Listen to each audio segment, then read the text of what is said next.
நம்மள நிறைய பேருக்கு என்னடா லைஃப் இது அப்படின்னு நிறைய டைம்ல தோணும். ஸோ ஏன்டா கவலை இல்லாதவங்க யாருமே இருக்க மாட்டாங்க இல்லையா?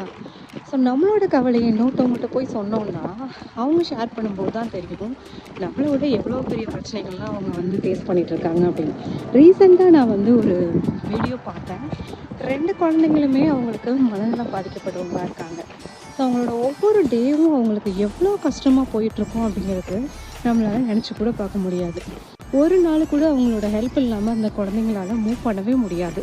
ஸோ அந்த பிரச்சனைலாம் நம்ம நினச்சி பார்க்கும்போது நம்மக்கிட்ட இருக்க பிரச்சனைகளாக என்ன பிரச்சனை அப்படின்னு தோணுது. இது ஒரு எக்ஸாம்பிள் தான். இந்த மாதிரி தினம் தினம் நிறைய பிரச்சனைகளோட நிறைய பேர் வாழ்ந்துட்டுருக்காங்க. ஸோ அதை எப்படி ஹேண்டில் பண்ணுறோம் அப்படிங்கிறது தான் நம்மக்கிட்ட இருக்குது. நம்மளுக்கு எது சந்தோஷத்தை கொடுக்குது, நம்மளோட மைண்டை எப்படி நம்ம சேஞ்ச் பண்ணிக்கிறது, நம்ம இந்த லைஃப்பை எப்படி ஹாப்பியாக வாழ்கிறது அப்படிங்கிறத நம்ம தான் டிசைட் பண்ணணும்.